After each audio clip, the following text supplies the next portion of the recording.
Okay, so this video is basically about my experience working in public school. And maybe this is stuff people already know, but when you see it firsthand in person, it's not only sad. I mean, I guess at this time everyone uses the word traumatizing, but it is kind of traumatizing. It's kind of overwhelming.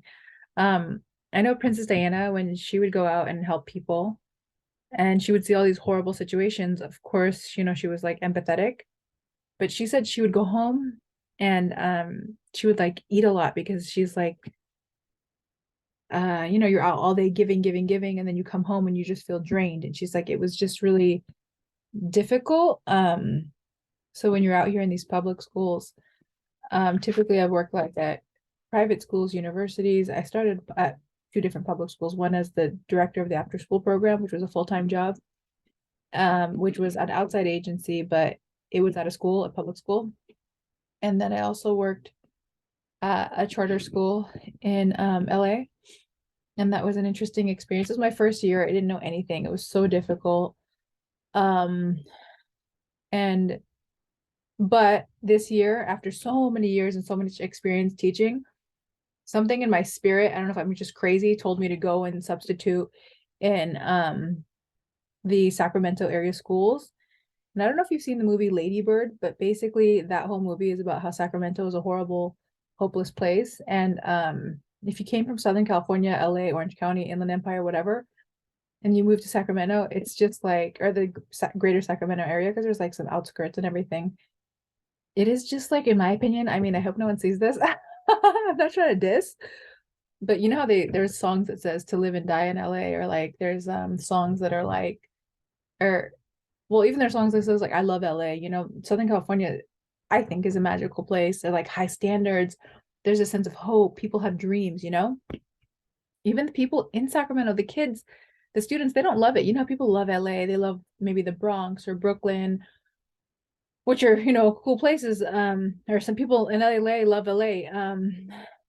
But Sacramento, people in Sacramento don't like Sacramento.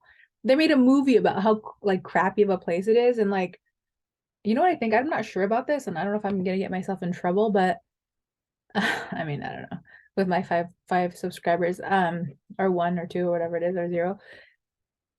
Sacramento is like one DMV, like Department of Motor Vehicles, a bunch of, I mean, everyone knows lazy people who just sit there, very mediocre.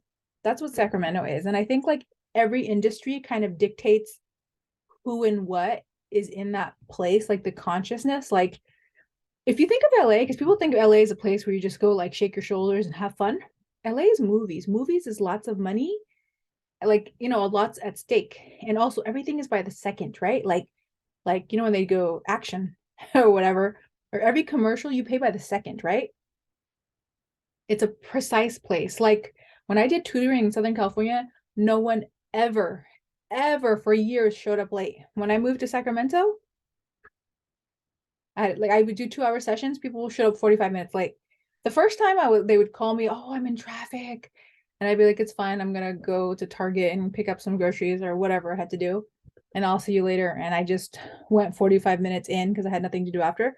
The second time, I was like, well, you know how far it is, there's traffic. And I would just kind of charge them because that's not fair for every time. But in Southern California, people don't even put you in that position. They're like never late. They're so on top of everything.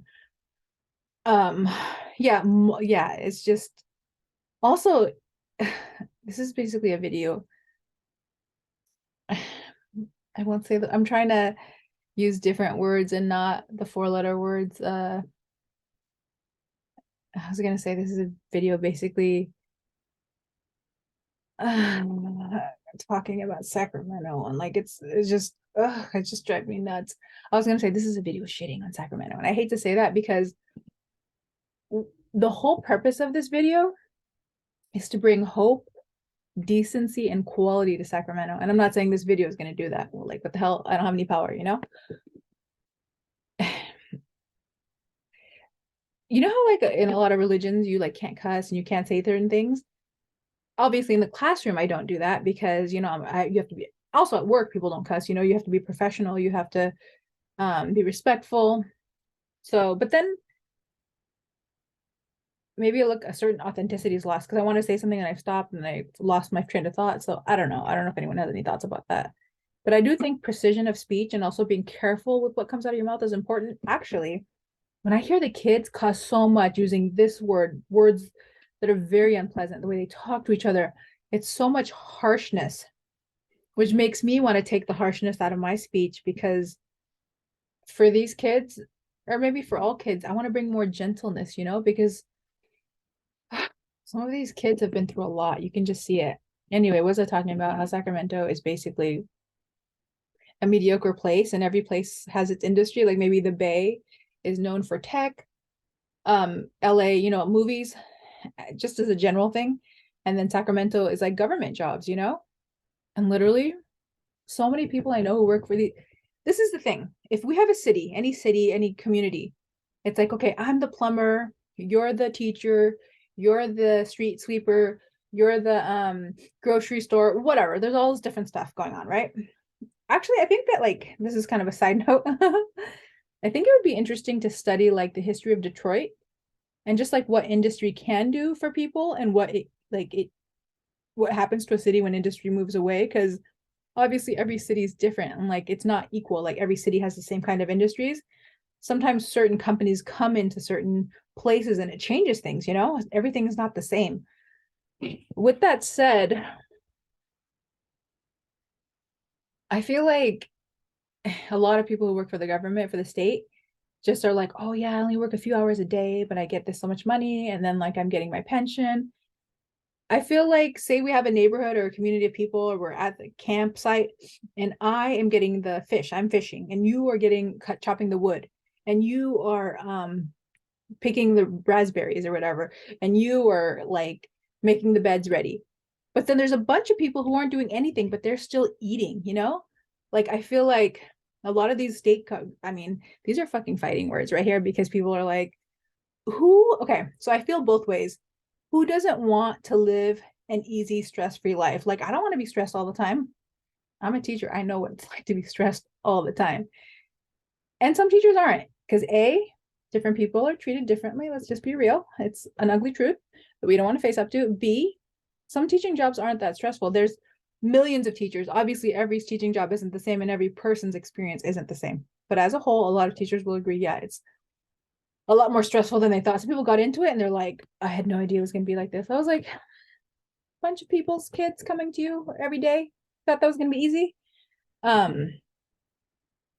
So basically teaching can be stressful. It can also be wonderful in some settings. Sometimes I think like you could collapse a lot of these state jobs because a lot of people in the state jobs are like, oh, I take 3-hour lunches, I don't do anything, and now they're working from home. The thing is, I feel different ways about this, and I feel like, say there's like 100,000, I don't even know how many people, 100,000 people in a city, I'm just throwing a number out there, who don't really do much, and you only need 50,000 of those people. So all that money that everyone's paying in with their taxes, I mean, I'm not an economist, I'm not a politician, I'm just thinking like, I go to these schools and I see these kids and I see this poverty and I see this endless need, and I'm like, what the fuck? I don't know if I'm supposed to cuss on YouTube or anywhere, and like we're talking about gentle speech is good, but that's how I feel. I'm like, what the fuck? Like, what the fuck, And I never felt like that in Southern California. And I'm not saying there aren't what the fuck places in Southern California, because there probably are. I personally taught in Inglewood that year when I was at that charter school, and I was probably a disaster. It was my first year. The kids were like kind of naughty, or they were misbehaved, and I was probably like, what are you doing? And it was like, if there's like levels of difficulty, like I was at the Olympics level of difficulty in my first year of teaching, which is kind of wild. Like, why do you put the least experienced people in the most challenging schools? Well, I get it, because no one else wants to do it, right? And when you're young, you're stupid, you think it's fine. I just have so much to say, and I don't know if anyone cares. Like, that song by the Cranberries? It goes like, I don't know if I should sing it. It might be kind of not good. But she goes, does anyone care? Like, does anyone care? Or, oh, okay, I shouldn't sing, but like, does anyone care? Like, I see these kids, and then you see all these people in the streets, living in the streets. Like, some of these kids, and I'm kind of a little bit all over the place, but I'm trying to just get everything out. Maybe I should have written it out. And if it does feel all over the place, you can, my one subscriber can put it in the comments below, and we can talk about it. I'm so overwhelmed. I'm so angry. I just feel like I feel a few things. And I'm sorry if I'm all over the place. This has been on my heart for a long time.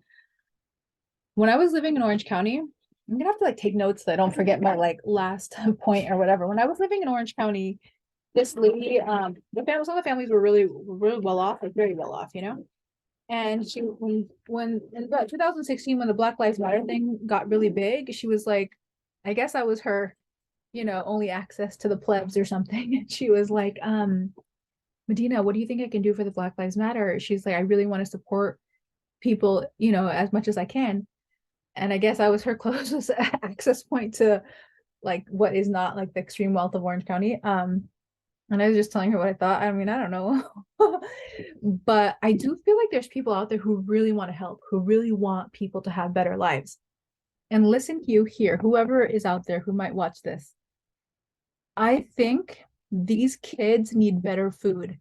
Someone told me some of these kids only come to school for the food. And a lot of the kids hate the food. They're like, this food is nasty.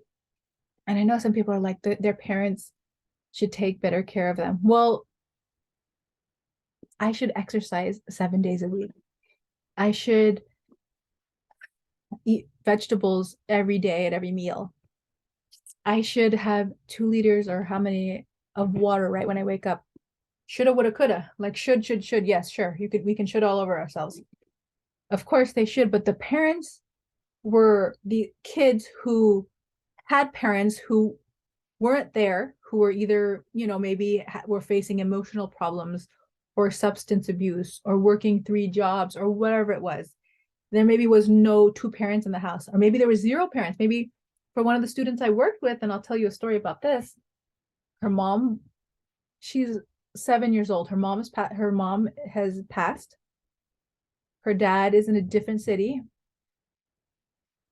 Her very old grandma is raising her. And her grandma supposedly has health issues, This child, who does this child have? She doesn't have a mom or dad. Her grandma is very old, doing the best she can. And from what I understand, it was the paternal grandma. Dad's, what I understood was both parents were suffering from substance abuse, So you're saying we're holding the parents responsible. Well, the parents aren't here. So I know people, they say they're Christian, they say they're Muslim, they say this, but then you're judging. At the end of the day, we can point fingers all we want, but at the end of the day, this is a child, and this child needs love and food and support. So I don't know how long this is going to be. I don't know how long this has been so far. Probably long as hell, because I have a lot to say, and I don't even know how long these YouTube videos can be. I think now they can be as long as hell, because before you had like a 10-minute max. I guess I'll figure it out. I don't know. I'll just keep recording. I have a lot to say, and I hope someone hears, because I don't believe that I have the power to change these lives or do everything that is needed for these kids. And I hope someone hears my voice, someone somewhere. It's just so I can sleep better at night and does something about it, because we can pay for food. And I've seen that food, high quality, nutritious, delicious food, I think will make a huge difference in the quality of, well, the teacher experience, because the kids can be calmer.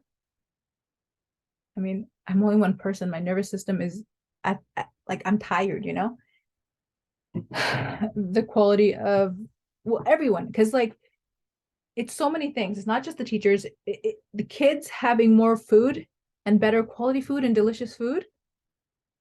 There's studies on it that helps even for adults. When I eat crappy food, I can't think very straight, right now I don't feel that great because I was eating a bunch of grains or something. Like even this lady, has her own YouTube. She said she started eating, well, some people it's only meat, some people get off meat, but she said she started eating only meat, and for her, that completely changed her life.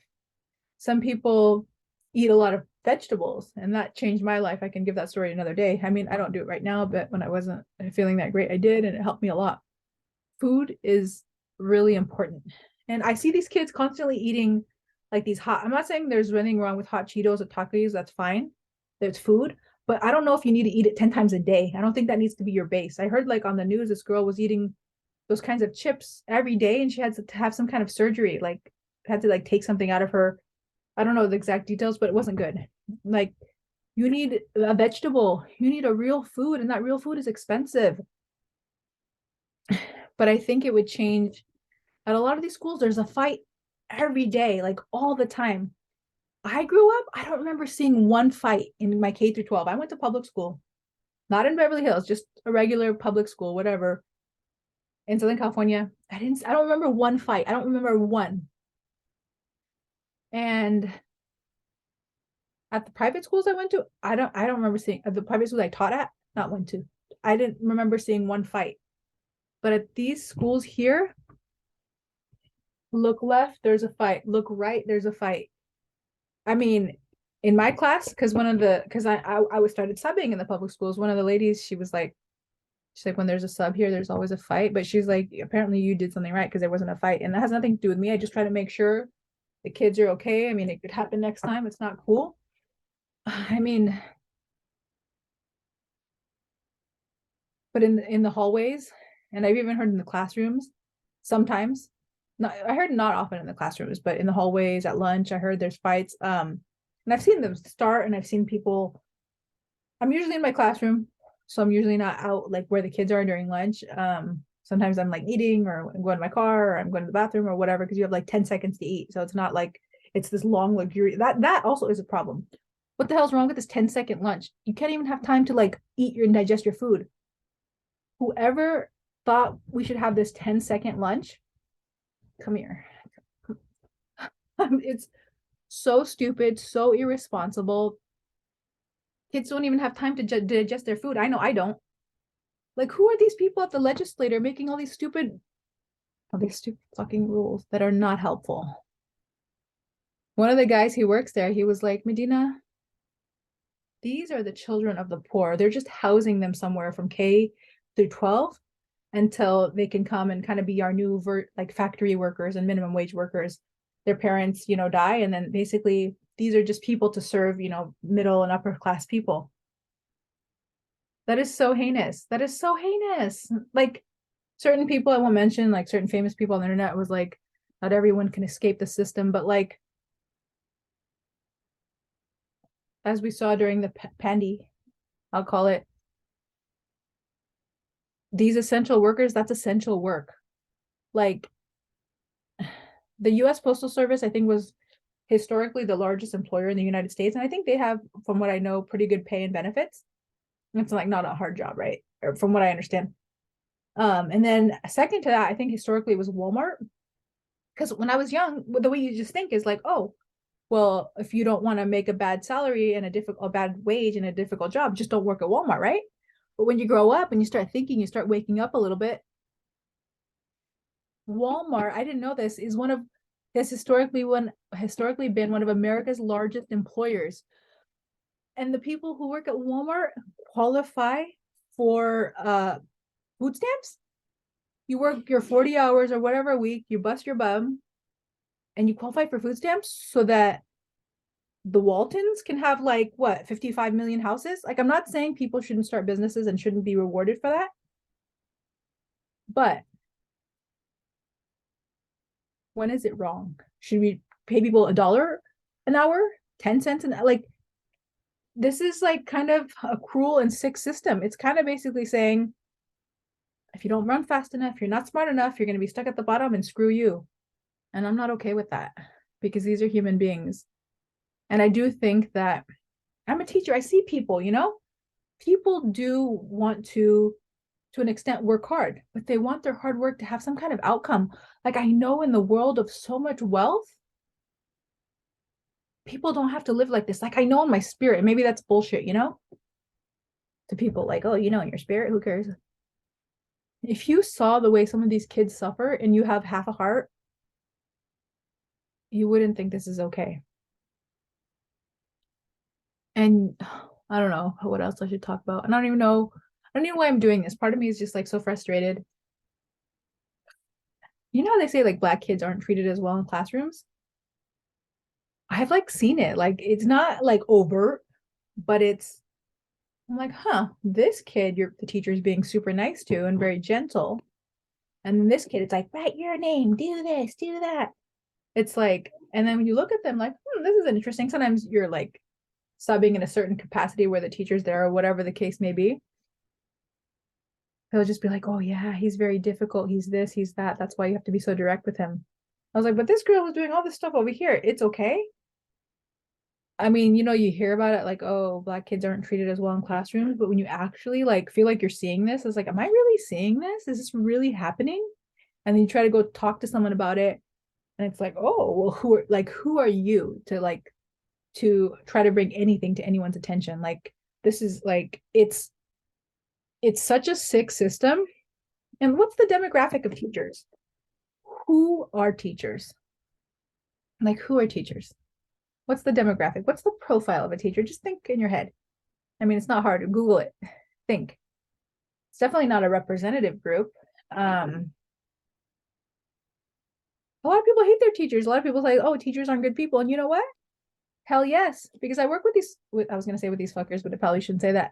Because I work with these fuckers and I hear what they say. And sometimes they think you're part of the club. They think you're okay with this lady wasn't a teacher, but she was a person who was not a teacher.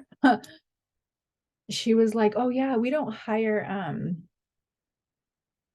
I guess she worked, I don't know, like real estate or something. I don't know exactly what she did business because she wanted me to help her with something, but she's like, we don't, I guess she thought like I thought like her. She's like, we don't hire the blacks. And it was in the greater Sacramento area because we think, they're gonna sue us or something. I'm like, they don't even you're not even giving me a chance to go past go, and like or like with that girl, I don't even know if I should talk about this or make a separate video.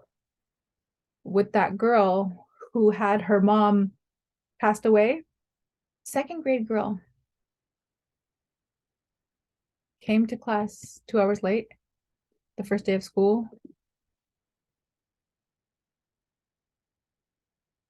One of the teachers, maybe I should make a separate video about this. I don't know. If you want, do you see this part? Comment down below if you want me to make a separate video about this Jewel who, I tried to help her in whichever way I could. My friends did also. But the way this little girl was treated was not cool. She's 7.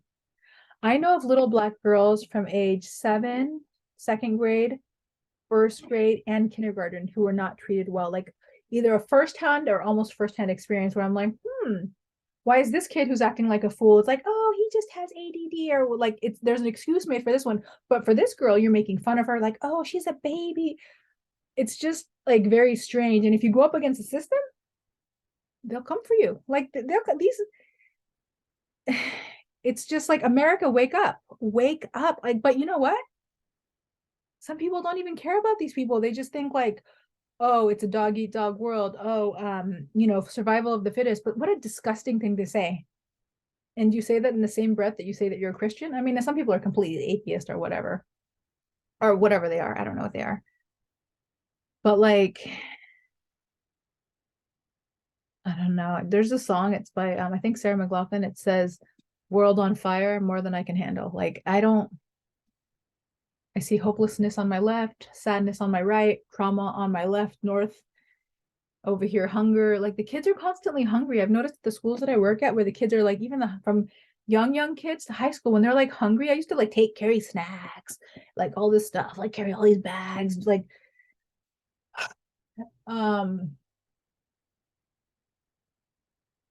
kids are hungry. Like I know someone out there has money and who could, with their friends or whatever, we could do a 4-year program, 9th to 12th grade or whatever, at one school, change the nutrition plan for one school for 4 years, follow that 9th grade class, 9th, 10th, or just one, 9th. I mean, whatever, you probably have to do for all the school because it's kind of horrible. No, the 9th grade is in this control group. So you do it for everyone, but 9th grade, 10th grade, follow that class for those 4 years, you know, follow that school and let's see if the nutrition doesn't help. And it's not just nutrition, I think other things too. I know I don't have any kids right now. I mean, if I'm going to have kids, it's going to be, this is the thing, under the most ideal circumstances, because I don't want to bring a kid dragging them through this life. Like, I hope we have enough to eat. And I'm not judging anyone who's in that situation. I don't. I think about that and I think of how much I've struggled and I feel, and I'm not judging. Some people have more faith than others. I'm not judging you. I'm not judging anyone. But like, I'd want to have a kid under ideal circumstances. Like, I know they're going to get fed on a regular basis. I'm going to have time to spend time with them. Like, kids need time and love and attention. And like, you know, like a certain very famous man on the internet whose name I don't even really want to mention, he was like, you know, men should provide and protect and everything, because at the end of the day, someone needs to take care of the kids. We see what happens when no one takes care of the kids. We have this crazy society, right? But also, like, you can go, like, back in the day, you could work a minimum wage job and raise your family. You could have a wife and kids, and now you can even have a job that's way above minimum wage and you're like barely surviving. That's not right. Call out the systems of oppression, because he's like, oh yeah, work a minimum, excuse me, wage job for a few years so it can build some character and then try to get out of the matrix or whatever. No, every person counts. Change the fucking exploitative system. But how do you do that? I guess you have to change the consciousness and the hearts and minds of the people who have the most power. And I think the only way we could do that is if they see the people at the bottom as human and not just some peasants, you know, like really human. But how do you do that? How do you create a revolution that looks more like an evolution of the mind and the spirit, not a system based on fear and control? And I know this sounds like, oh, woo, so nice ideas, but love and compassion. Like, I interact with these kids on a regular basis. People want to love, people want to be kind. I mean, the bullshit, the aggression comes from being treated so poorly, from the lack of resources. You can see that. Walk into any school that has resources, see who's in those classrooms, see the behavior, and then walk into different kind of school, who's in there. What people love to talk about, oh, I did this, I'm so amazing, I came from another country, I survived, I made $1 million. The stupidity never ends, because some of these kids from the get, it's one thing to come here 20, you're like, oh, I came here with 20 with $400 in my pocket and I made this empire. Yeah, but were you like abused since you were a child? Did you learn how to read, write, and have enough confidence to go to another country? Like, your psychology wasn't smashed from the first day of your existence. The things I've seen in these schools, like, just I don't get it. It's too much. Like, it's feel hopeless. I don't know. Does everyone know this is the way the world is and you just accepted it? I can't, I have no peace. Like, it's not right.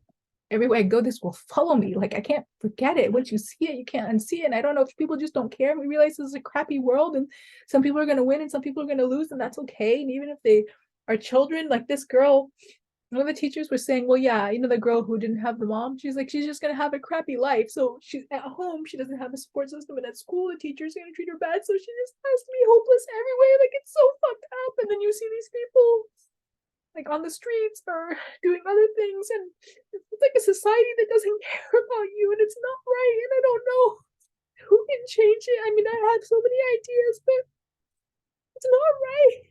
It's just so fucked up. I know there's an actress.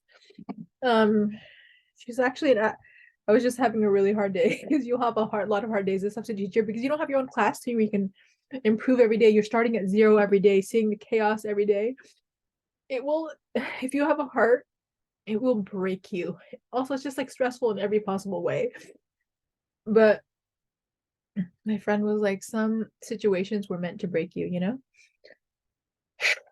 And he was like, God's making you into a soldier, because it's, you know, it's a lot. There's a shortage for a reason. It's a lot. There's an actress, I forgot what her name is. She is black. And I was just randomly on my YouTube one day and she just popped up and I watched the video randomly and I was having a hard day and she actually was a substitute teacher in LA at some point. I'm trying to think what her name is or what could I look it up as? It has a unique name. I'm gonna look actress and then oh yeah, Taraji Henson. So her name is Taraji Henson. So she started an organization actually for to help the youth, and it looks really good. I don't know how it's funded. I don't know who can access it, but it looks pretty good because she said she was substitute taught and she started crying when she talked about her substitute teaching experience because this experience will make you fucking cry and cry and cry. Um, she just talked about like the students she saw placed in certain classes and it's just like I'm one person, you know. I even though some kids, I mean, I'm not gonna. It's not even about me or people, me getting feedback, you know. It does feel hopeless sometimes, but sometimes kids are like, "Oh my God, I never thought I would see you again." But like, I was like, "Okay, how do I know you?" Because I've been to so many classrooms, and he was like, "No, when you're talking about like Let Them Eat Cake and Marie Antoinette and A Tale of Two Cities."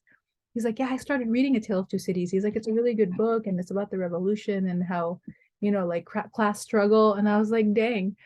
And a lot of kids are like, yeah, you know, you actually talk to us and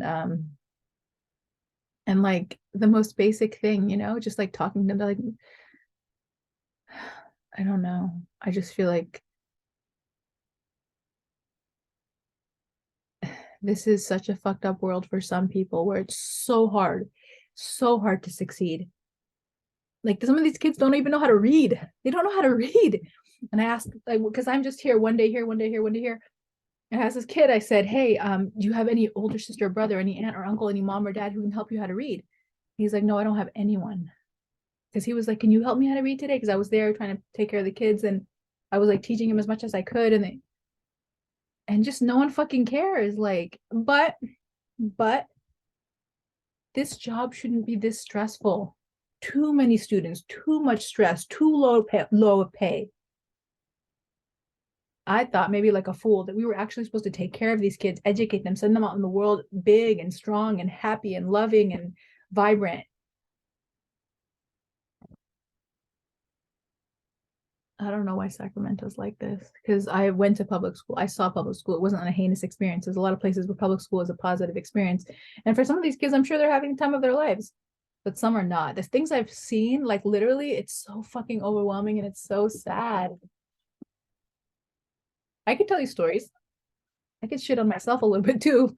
Put that down, sit down. Like it, I mean, usually I'm very like, excuse me, sir. Do you mind putting that away at this time? Because that's the best way, right?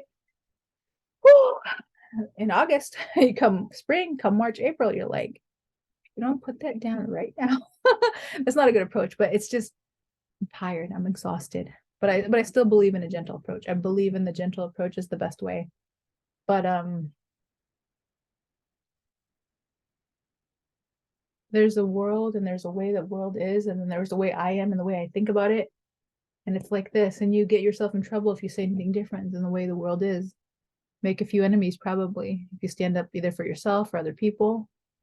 My friend, he's like, you don't have any power. You can't say anything or do anything now. You can just put your head down and go with the flow until maybe one day you have power. Until then, just play the game. I don't know if I can do that. I don't know if I have any other choice either. If I want to continue to eat on a regular basis,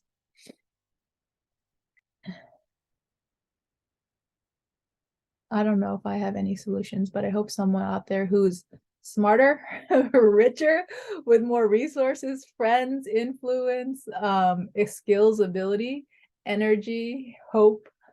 I hope someone, and maybe I have like five subscribers. I have one or negative six subscribers. I don't even know, but hopefully someone somewhere will see this and some one of these kids or all of these kids will have a better life, higher access, better access to food, love, kindness. And these people who are kindness doesn't cost money. You can be kind to a child. You don't even have to like, I don't know. Because yeah, the kids can be a little, you know, they can be rough, but there's But sometimes it's like, why are you being rough with this kid, but not with this kid, you know? Treat everyone the same. Like that's just your personality. You're a little bit rough. Like, put this away. Why so gentle and funny and sweet with this child, but not with this child? Like that's what I have a problem with. And like some of these parents, single parent, how like I don't even have kids, and it's so hard to just freaking get by. Like I have a master's degree. I've been working hard since the beginning of time. Like I don't know. And I usually did never had just one job. I like when I do my taxes, it's like all these multiple things or whatever. I mean, I've never. I mean, I've always worked really hard. You know. I think, or maybe I'm deluded. I don't know. But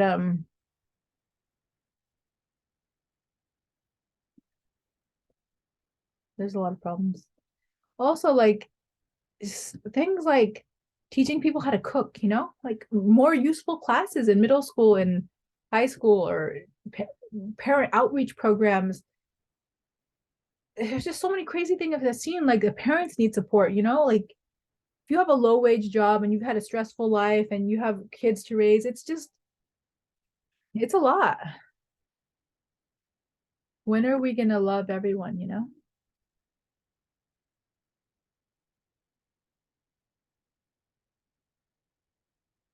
I don't know. I have a lot to say, but I think I should end this video now.